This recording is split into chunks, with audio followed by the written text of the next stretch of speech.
you drive revenue for a company, whether they're a multi-billion, multinational, et cetera, or if it's a small business, entrepreneur, mid-sized business, whatever it is, if you are directly driving demonstrable revenue to that company, you're a key employee.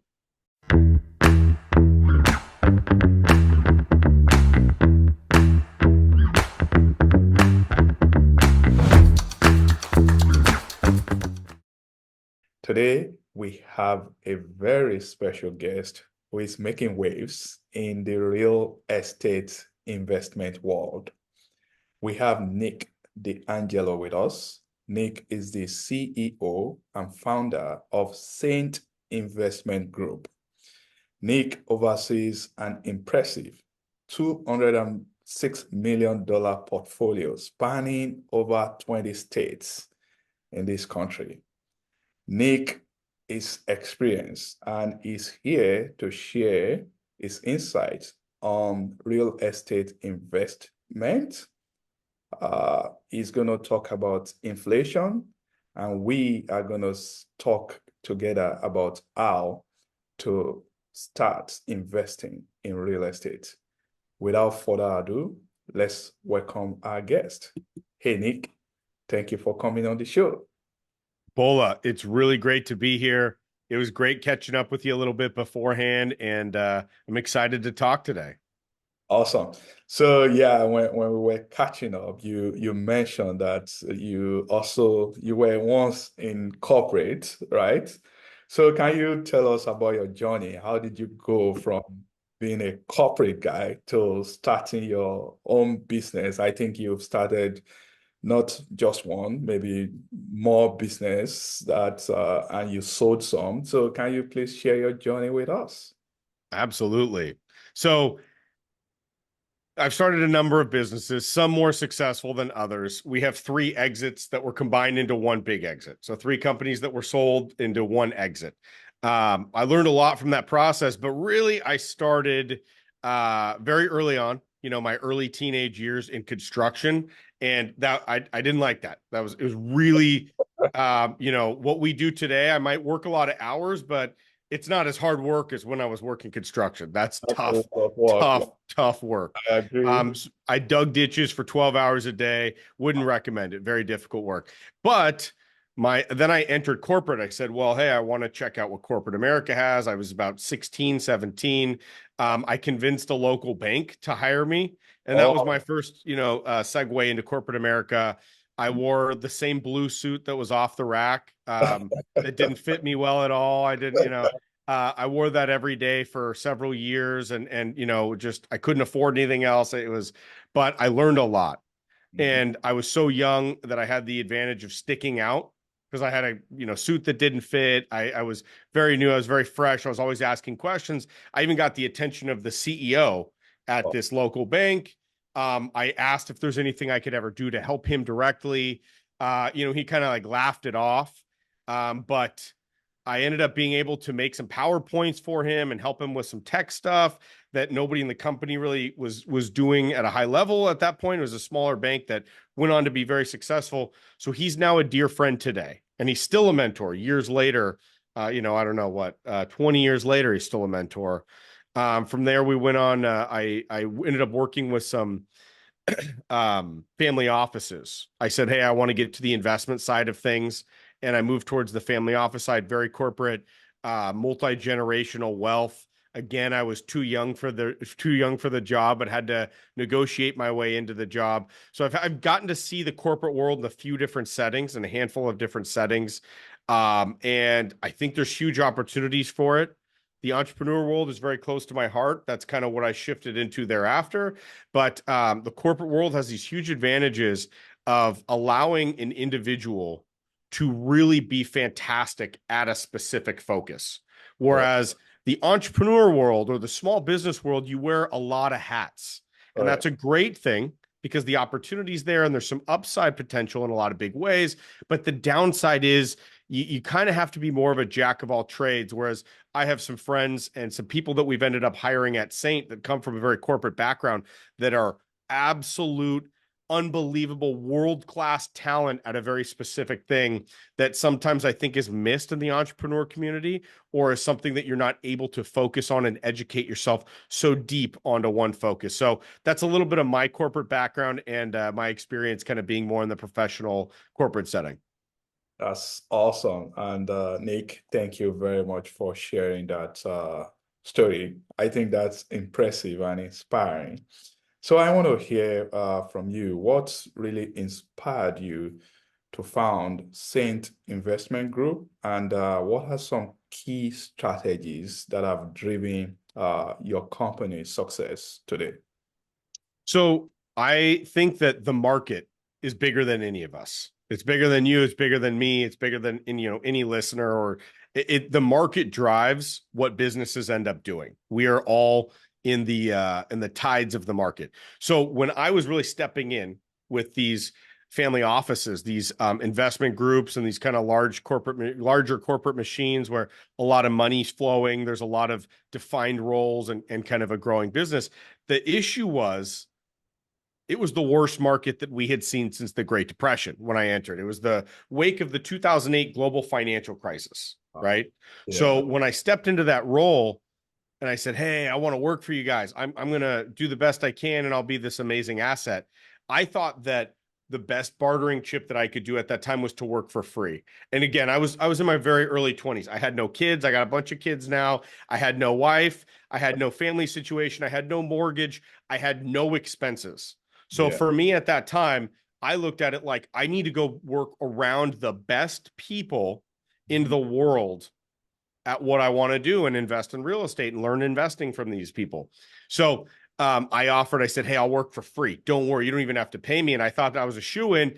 And these ultra successful, CEOs, these companies said, "I can't afford you for free because then I'd have to train you. Then I'd have to have a desk for you. You take up the team's time. We're holding on for dear life. We actually don't have time to train you." So that's where corporate was at. That's where the business world was at that time, was they were firing so many people in so many different industries, especially investments, especially real estate, which I was trying to break into, that they couldn't even hire people for free. That's how bad the industry was.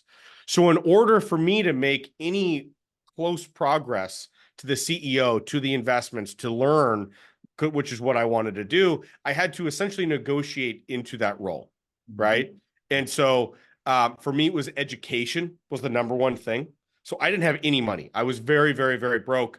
But I put together about $4,000. I think it was like 4 to 5,000. No, it was $4,500 is the exact amount. And I bought a course on buying foreclosures. Oh, wow. Okay. And it was the best guy. I did all the research. I asked for a payment plan. I think he gave me a discount just because I was some broke kid that wouldn't stop calling him.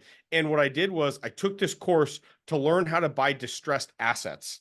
And it was a shift in my thinking of how to buy things below market. So when I got on the other line to the family office and I said, "Hey, I can get these deals for you below market. I can get assets for you below market. You like making money, don't you?" Right? Then all of a sudden, it shifted the focus where I'm not a free employee that takes all this time Right. and effort and energy and resources. Instead, I'm now making them money, which is what they really needed at this point in the market. They needed opportunities to add revenue to the top line. So if there's one thing I learned very early on that I'm very blessed and very lucky to have learned, it's that if you drive revenue for a company, whether they're a multi-billion, multinational, et cetera, or if it's a small business, entrepreneur, mid-sized business, whatever it is, if you are directly driving demonstrable revenue to that company, you're a key employee. That's absolutely spot on. I agree with that. Absolutely. So now let's focus on real estate. Uh, Absolutely. Quite a number of people, they want to go into real estate. They want to invest, make their money work for them. What would you say should be and I know there are different ways that one can get into real estate, whether it's residential or commercial, or maybe just buying REITs as Sure. stocks, right? What are some ways or ideas that you would recommend to my listeners if they want to go into real estate investments? I think there's one main decision out of the gates. There's the first main decision. The first decision is, do you want to do the work and do you want to own the properties, or do you want to partner and invest with someone else? Okay. Right? That sounds simple. Most people, me included, I thought this early on. Most people think they want to own the properties. They want to go buy things. They want to go do the deals. Yeah. Right? Early on, I thought it was because, oh, I don't trust all these other people. I don't know how they run the business. I don't know how they do things. What I realized, it was mostly an ego thing for me early on, because what I thought was I could do it better. I could make more. My returns would be higher. That's Right. really kind of at the end of the day.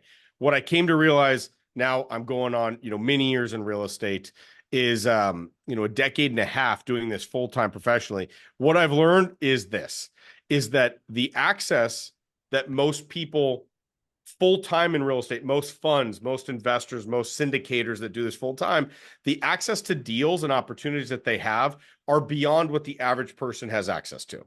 Look, if you do something full-time, you're going to be better at it than somebody who's passive or does it occasionally. So where real estate has gotten is that it's become a split. And performance-wise, the people that do this day in and day out can find better deals for better prices and also know how to operate those assets better, whether it's reduce expenses, whether it's bump up rents, that I actively invest with quote unquote competitors, and I will beat what most people could go to the market and buy for. So if the average person could go buy a deal right now and make maybe, let's say, 10 to 12% returns, I can go invest with some people that I know are really good, and I can go make 12, 14, maybe even more percent returns. So higher than the average person could do. And I can do it passively, not Okay. having to run a whole business around that. Right. So that was a huge mindset shift for me. So the first decision that your audience would have to make if they wanted to get into real estate is, do they want to run the business and start a business and go buy all the assets and go buy all the properties, or do they want to invest with someone else? Typically now in today's market, Yeah. investing with someone else has the higher returns. So Oh, that's first. Second, you have to go into things like, do you want to go into residential or commercial? That's like, different asset classes or asset types. Then it goes into all kinds of other questions of, what do you think the future of the economy is? What do you think, what kind of assets, what kind of type of real estate do you think is going to be driving that economy? But number one, they've got to decide if they want to do the work, they want to start the business, they want to find the deals, or if they want to invest with someone else, because it's a completely different route to get to both. okay. Would you say it's more challenging right now, considering the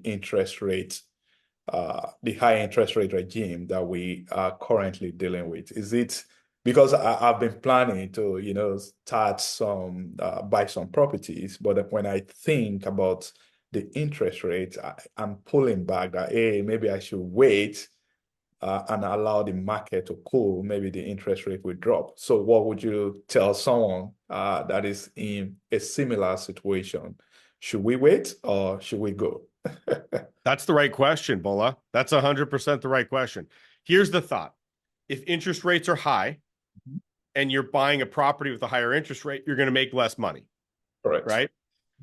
The question is, how can you invest where interest rates work to your advantage? What assets can you invest in, or what strategies can you use where the high interest rates are even a good thing, right? So what we do today, so at Saint, we've had a lot of different we've done 7 different asset classes. We've averaged 35.5% returns over our career. So we've done a lot of great things, but today's an environment where things are shifting. We have a lot of volatility in the stock market. We have a lot of volatility in different markets. We have volatility in our political process in the US, right? That's So right. we're laughing today because in the last week we had, President Biden, who served for many decades in the US, but he said, I'm out, now I'm in, now I'm back out, and he just dropped out as president. We don't Right. even know who the Democratic nominee is right now.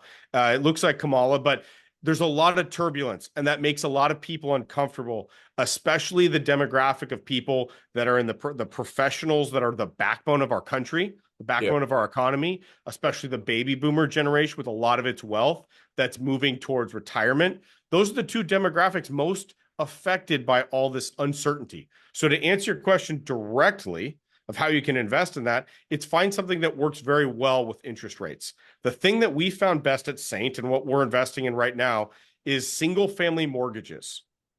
Okay. So we buy large pools of mortgages. Oftentimes we get a really good discount on those and we can offer good returns on those. So the higher interest rates go, the better it is for that asset class. Because if we buy mortgages where people's rates are, let's say, 4, 5, 6%, but the market is at 6 or 7% interest rates, what's the likelihood that the assets that we just purchased are going to refinance? It's going to be very low.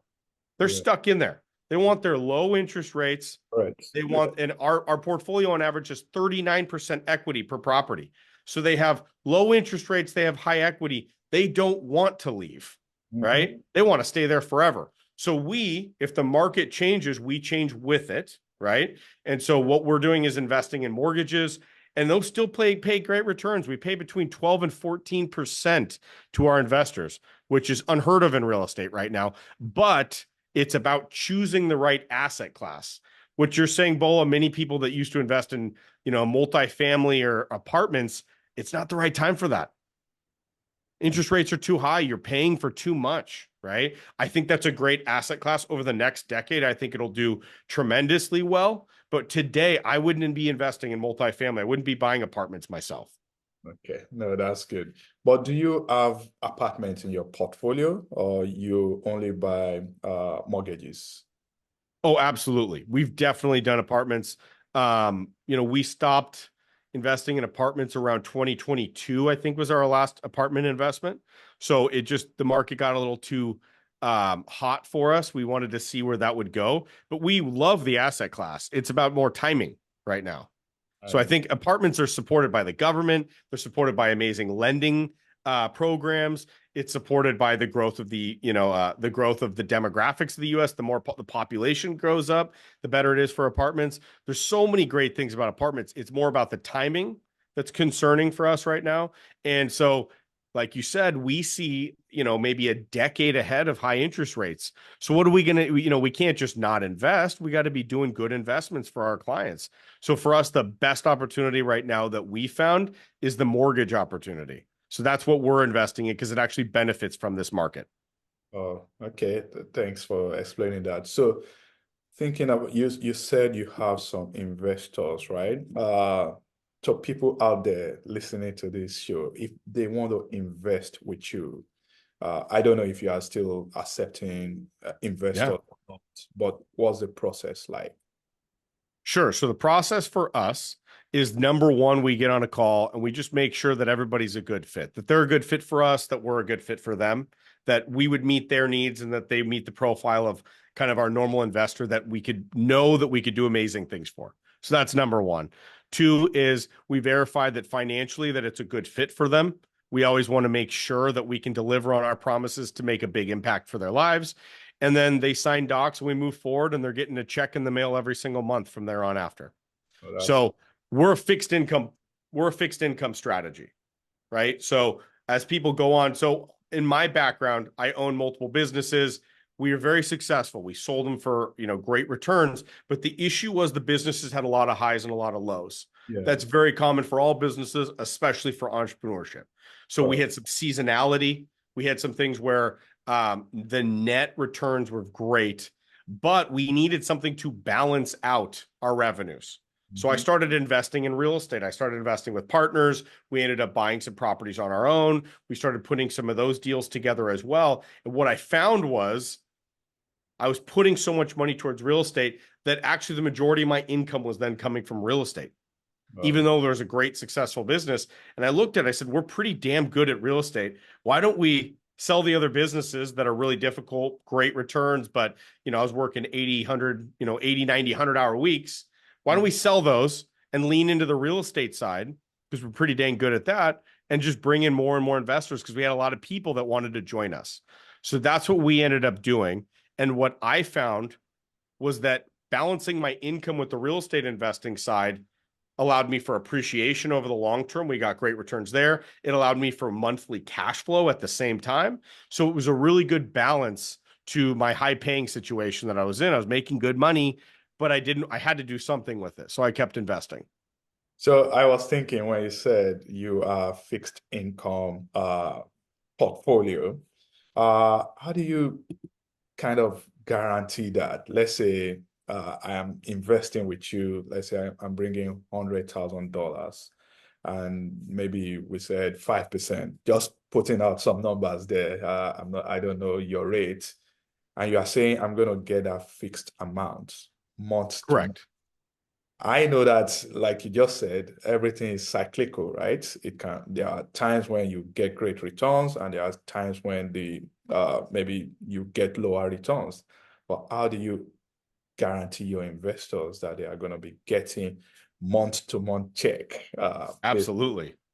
And that's the question, because if you're investing in fixed income, then one of the biggest questions with fixed income, it's not risk versus reward. Fixed income is stability, Yes. right? How do you have confidence in the investment that you're making? Because if you're saying you're going to make the same amount every month or the same return every year, then what actually backs that up? So that's part of fixed income investing.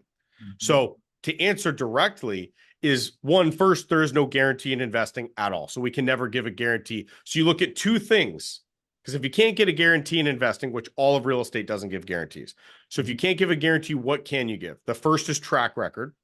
And the Yeah. second is understanding the business, right? So that you say, hey, this actually makes sense. This could actually do that. So track record wise, we always try to hammer home for investors that we've never missed a payment to Oh, our investors, never missed a distribution. So that's in over a decade. And while that might sound like, well, duh, you're not supposed to miss payments to your investors, the whole market on like things like apartments, these very great, well-respected companies are not paying distributions right now. I know that. Okay. Yeah. So I'm sure you know you're sophisticated and positive, but for anyone that doesn't, big parts of the investing world are not paying distributions right now. And that doesn't mean they're bad companies or bad people. That's where their market is at. Okay. So in over a decade, we've never missed a payment to our investors. And then also during that time, we've never not returned money when someone's asked. So when someone says, hey, I'm in the window of time to redeem my money. I'd like to get that out. No problem. We'll send them a check 100% of the time. We've never missed. So track record's so important when someone's choosing who to work with. That's how we verify it on our end, is to give them some things like that. But more importantly is how do we pay consistent returns, right? How does a fixed income product pay consistent returns in the market we're in today? We buy at a discount, simply put. We buy at a discount. Our average discount is about 26, 27%. Yeah. So if we have that degree of a discount, then our net return is somewhere about 18% is usually what we're targeting. So we give investors between 12 and 14%, depending on what product that they choose that we offer. So about 12 to 14%. We make a few percent on the difference, and then we have our own expenses and our own fees of everything we got to cover on our side. So that's basically how that breaks down. And the basis for all of that is what we invest in. So we talked about the single family mortgages. 98% of mortgages in the United States, Bola, 98% of mortgages in the United States are fixed interest rates, Yeah. 30-year mortgages, Yeah. right? So there's no asset class in the entire US that has a 30-year time horizon of highly expected payments, right?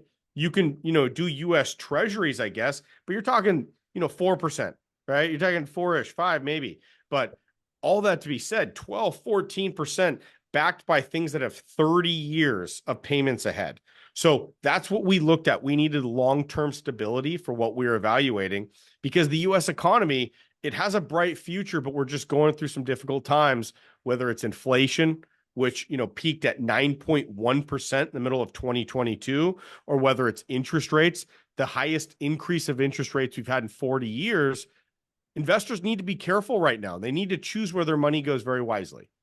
Absolutely. And thank you for sharing that. So you manage over $200 million portfolio. So can you share with us some of the challenges and rewards of managing such a significant investment?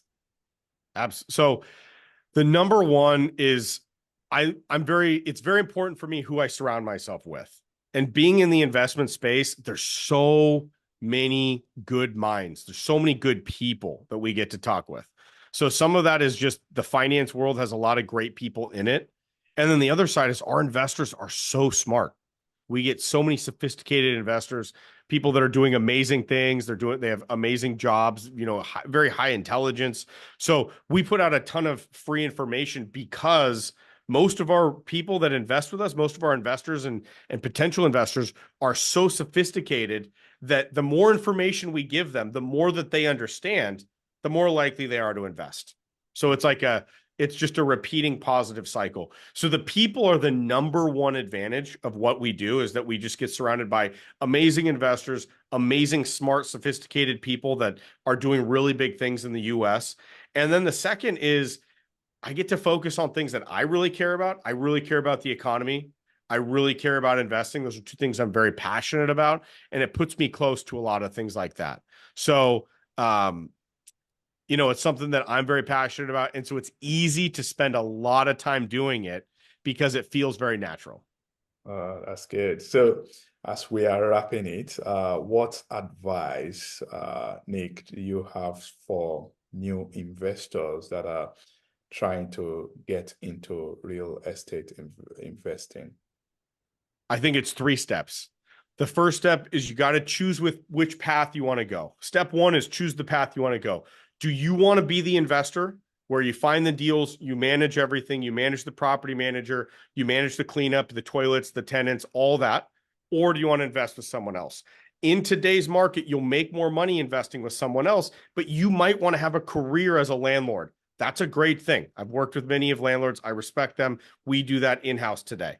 So first is, do you want to be the landlord or do you want to make a little bit more and do you want to invest with someone else?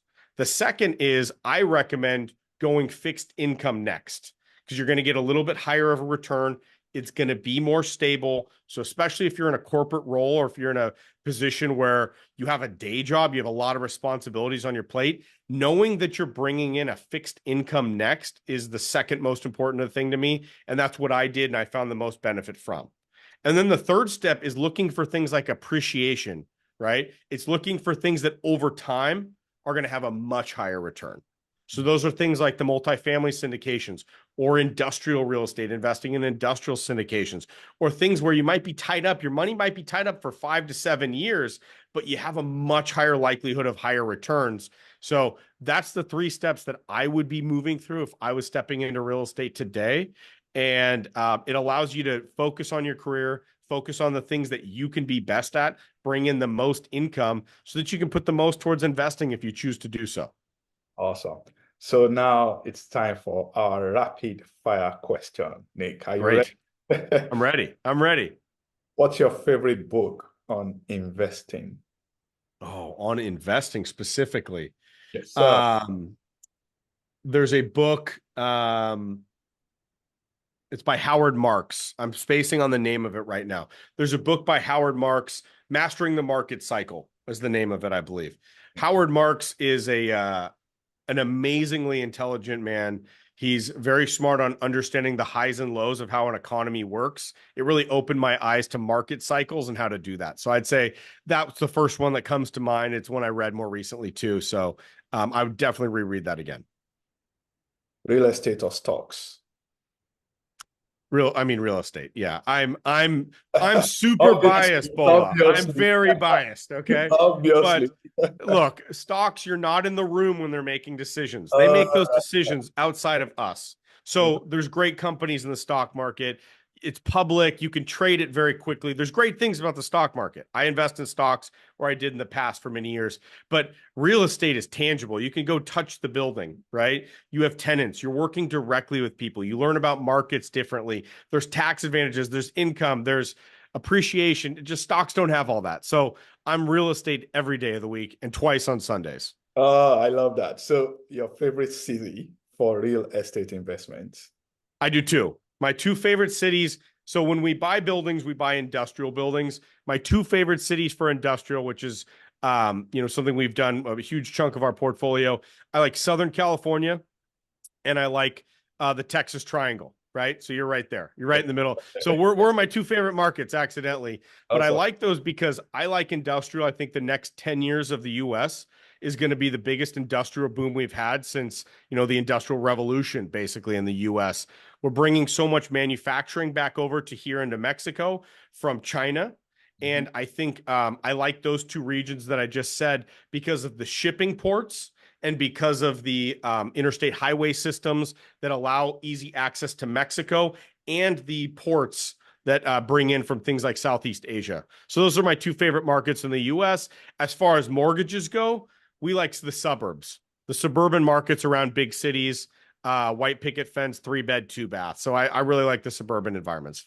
That's good. So, best piece of advice that you've ever received that has helped you in your business? The best piece of advice I would say is it's from a book called The Obstacle is the Way. Okay.